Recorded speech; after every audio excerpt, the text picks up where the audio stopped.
Greetings, I'm Solidus-Skully, and welcome back to more Kingdom Hearts 2 action, and kind of adjourning the previous part where Sora saved Christmas. Yes, we've completed enough tertiary worlds where we can finally access the world that never was, and yes, I'm going to continue talking over Chippy and fucking... Nay. Holy fuck. God. I'm getting old, I'm referencing ancient radio duos that only people in Australia, let alone my part of Australia, would ever get, but yeah, we can't access the world that never was directly because, as Sora and Goofy will tell us... Uh-oh, looks like a no-go. Gorge, maybe the gate got stuck or something. Yeah, basically what you want to do here, if you feel so inclined, is that you basically go through to Twilight Town and access the world that never was in a very roundabout way. So, again, potentially you can finish the game at this point, but again, as you can see here with the sparklies currently hovering around Atlantica, Twilight Town, the Pride Lands, and Holy Bastion, yeah, we've still got a fair bit to do, so let's continue our adventures in the Pride Lands.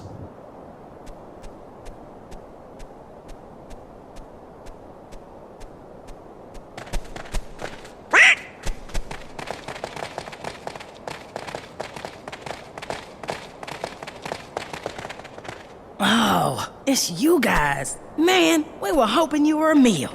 Hiya. Don't give me any of that higher stuff. Thanks to you clowns, we're back to scavenging scraps for a living. Come on, it's not that bad. I enjoyed that weak dead elephant we had yesterday. Hey, how's Simba? We gotta laugh every time we hear that dude's name. Ooh, say it again. Simba. One more time. Simba. Simba. That's enough. Go on then, see for yourself. Simba is one wishy-washy king. Yeah, I bet about now even some of those high and mighty lionesses were wishing they'd gotten themselves a different king. Gorge, what do you think could have happened? Well, let's go find Simba and see.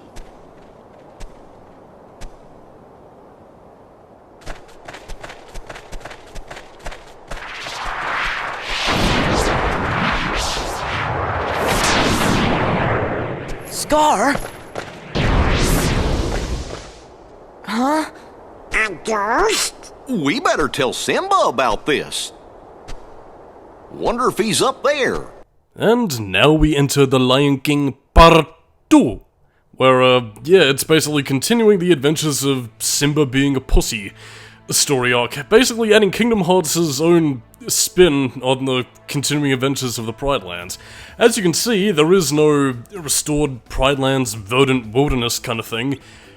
Again, wouldn't be the last time Kingdom Hearts as a series would do that for specific worlds that have seasonal changes, but never mind. But yes, indeedy, Scar's ghost is running rampant, and if I may make a bit of a comparison, yeah, you actually get to encounter Scar's ghost all throughout the Pride Lands, and it looks kinda like, the shadows from Devil May Cry. That is to say, the tiger-lion thing shadows, not the shadows of the Heartless. The Hurdle? But yeah, the other lions have had their faith shaken in Simba and think, golly gee, I wish Mufasa was back in power. Those were the good old days, but they aren't quite fit to take up the leadership for themselves because, whatevers. So yeah, basically, not really too much going on in this part apart from just sort of retreading ground that we've already tread before. Can't really remember much about the original Lion King movie to really speak of it at the moment, but yeah, I don't know, I guess maybe it might make Simba seem like a weaker character since he sort of has kind of overcome his whole, oh no, I'm too scared and powerless to do anything, oh, I defeated Scar, but oh, his ghost is here, now what do I do?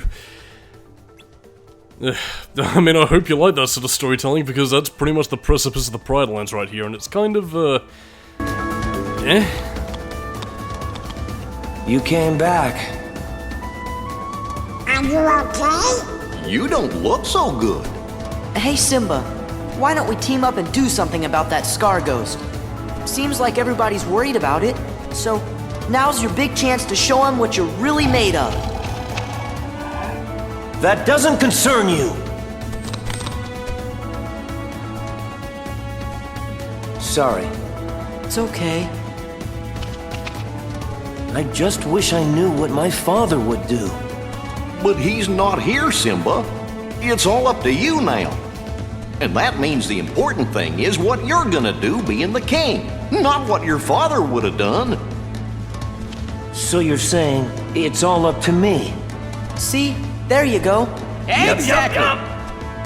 We know your dad was a great king and all, but now it's your turn. Remember what I taught you. You gotta put the past behind you. It's time to go out there and show everybody things are gonna be just fine. Yeah, you can do it. You gotta live for today and find your own path. Live for today and find my own path, not my father's. That's it. I'm glad to hear you say that, Simba. Promise me you'll help Simba any way you can. As long as Sora handles the dangerous part. I'm counting on you, Simba. And so is our baby.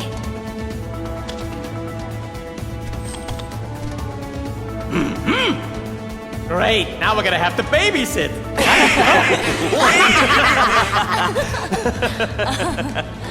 Let's go see Rafiki first. I'm sure he'll be able to tell us something about that ghost. I mean, kind of odd that Simba never thought to do that to begin with, but hey. I guess we needed the Sora, Donald, and Goofy here to fulfill the plot. But outqueshed anyway. It's time for another lengthy info dump from Rafiki. All done in text boxes, of course, because, I mean, God forbid we ever actually have voice dialogue for our info dumps. Yeah, but again, it's basically just darkness, Heartless are basically bounding about, and, yeah, as said before, there are no organization members influencing these worlds. I guess that would have meant either the organization members themselves either appearing as, well, humans, or they possibly would have had to have had animal forms, which could have been interesting, but anyway, it's basically just what it is, really. So now I'm pretty much just going to be winging it and trying to fill the time with topics that are hopefully vaguely interesting as we listen to Rafiki smack his baboon. Is he a baboon? I think he might be a mandrill. Whatever, he's a monkey fucker and just does a thing. Isn't he king already? Or did the previous stuff not count? Whatever, I mean, he defeated Skull, wasn't that enough? I mean, I should bring it to mention, actually, again, back when I was watching the Hercules movie, I'm not sure if The Lion King came out before, or maybe it was being made, no, that would have been 1994, 97, so yeah, it would have been before this, but anyway, I was watching the Hercules movie, you know, for the Kingdom Hearts 2 commentary, and one thing I noticed, actually, was, I think during one of the scenes when, you know, Hercules was already, you know, the big bad hero, and he was, I think he was posing for, like, one of the merchants who was painting, like, a visage of him on a jar, on an urn or whatever. And, yeah, during, while Hercules was posing, he was wearing a pelt of a lion that looked very suspiciously similar to Scar, to the point that I think it might have actually been. So, yeah, clever cameo. That's about all I had to say. I thought I would have had more, but, no, not really. I mean, I suppose I could probably talk a little bit more about Simba's development in at least the Kingdom Heartsian sense, because, like, I mean, even before Kingdom Hearts 2 and what we saw of him in this game, he did help Sora, Donald, and Goofy, you know, as a summon. So again, where a lot of his lack of courage is stemming from, I'm really not too sure. Again, he does have to live up to the pressure of being a king, I suppose, but at the same time, this isn't quite the same way as managing, like, a political marriage or a coup or whatever, so I don't know, I kind of feel like being the king of the jungle would probably have far less priorities than being the king of a sovereign well, I suppose technically he is the king of a sovereign nation, since, again, the lions pretty much rule the Pride Lands as is, like, in a very primal sort of way, but I don't know, like, I mean, apart from providing the lions with food and verdant hunting grounds, I don't know, I really don't understand what his deal is. I mean, again, he is dealing with Heartless, which, again, would require Sora, Donald, and Goofy, but even then... I don't know. Even the brave of us can be pussies, sometimes. Whoa. Is the salient point.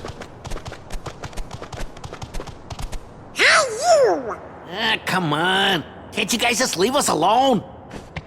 Do you three know anything about Scar's ghost? Huh? Scar's ghost? Maybe.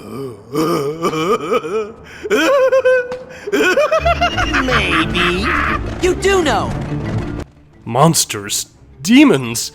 And now we basically just have a bit of a pish minigame where we've got to beat the shit out of the hyenas and... I don't know, just interrogate them, even though they know pretty much fuck all at this point, because, I mean, they're not alive with Scar anymore. And, I mean, really, they're just here to give us a bit of a runaround, so... Yeah, I suppose maybe where a lot of my problems with the Pride Land stemmed, at least on my original and first playthroughs, I suppose apart from maybe being a little bit underleveled, is that... Well, it's basically very second verse, same as the first, and... Again, while you do have a few new elements, like a different Heartless boss, for one thing, and I suppose Scar's ghost appearing as a, you know, every now and again enemy encounter, you're really not doing too much and you're just treading across familiar territory, so it just makes this whole world just come across as a little bit redundant. I mean, and again, I suppose maybe the game developers might have caught wind of this, because again, at the beginning of the part, they immediately gave you the option to just skip all the way over to Twilight Town and continue the main plot as it stands, so...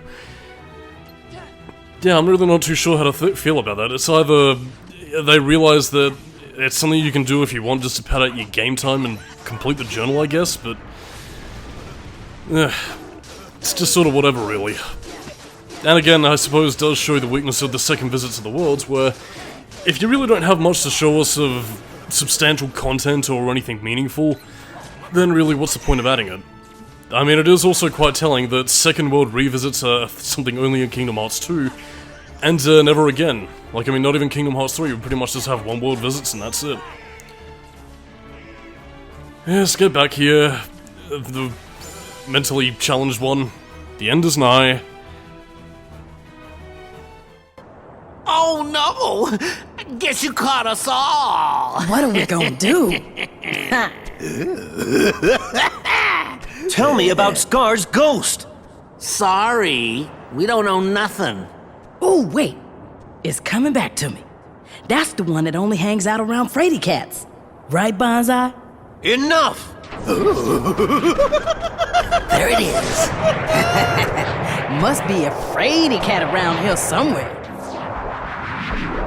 Simba, do something! How does it feel to be king, Why, you must be a truly inspiring ruler by now. After all, you are the son of the great Mufasa. Where are you going? Ah, Simba, running away as always. Simba!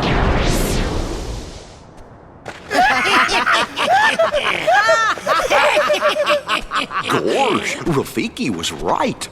You mean Simba's still unsure? Seems like. Do you think there's some way we can help? We should start by talking to Simba some more. Let's head back to the Pride Lands.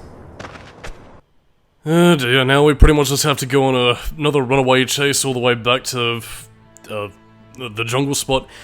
And again, just basically do a thing so we can get Simba back, get him to snap out of his disco funk and save the day. And I mean, I suppose I could sympathize with Simba at least to some extent, because again, how would you deal with the fact that your father's murderer and somebody who was a source of great pain for you throughout all your life returned as a ghost? But at the same time though, you beat him once, couldn't you beat him again? I mean, I suppose it very much is like a Metroid Other M sort of Ridley thing. If you can beat him down before, why not again? Is it a storytelling thing? Is it fucking whatever? Queashed. Anyway, we basically gotta go back to his pussy hideaway spot where he goes to cry. And, I mean, really, like, I mean, if you thought... whatever. I have nothing to say anymore, it's just... commute, really. Though I suppose to kind of go back to an earlier talking point, the seasonal change, because again, if you remember in the movie, when Simba saved the day, the Pride Land's pretty much instantly regenerated with all the magical Disney-esque plants growing back or whatever. Yeah, even if you return to this world after completing all the plot from both the first and second visit of the game, yeah, you really don't get much to, well, see. So again, it's pretty much the same dead environment day in, day out, which is a bit unfortunate, but again, not really much you can do, I suppose. I mean, there was a similar case in the Frozen world of Kingdom Hearts 3 where they didn't have a variant for it being frozen or just, you know, regular seasons, so whatever, I really don't know what to say. Anyway, obviously, since Scar's shadow is now a regular enemy at this point, yeah, he's not quite as powerful as he would have been during the boss fight, but he does have a few of his attacks, so he's really just sort of, I'm here to annoy you and stop you from progressing. Not even too sure if he drops XP, so, yeah, it's kind of a waste to fight him, really. Anyway, this is pretty much all stuff we've seen before. Just kill for the experience and move on. Can you see why I've divided this into two parts? Because I'm running out of stuff to say. Because it's all areas we've visited before, and I think even unlike other worlds that we come back to for a second visit, we don't get any additional areas. It's basically just open space that could have been used for maybe, I don't know, a new boss arena, a different area where Simba goes to cry, another part of the movie that you could have represented. Anything that would have been more interesting, and thankfully, we're finally out of time. So on that note, I am Solidus-Skully, keep it new metal, and next time on the Kingdom Hearts 2 commentary, yeah, we kind of end this world. Thank fuck.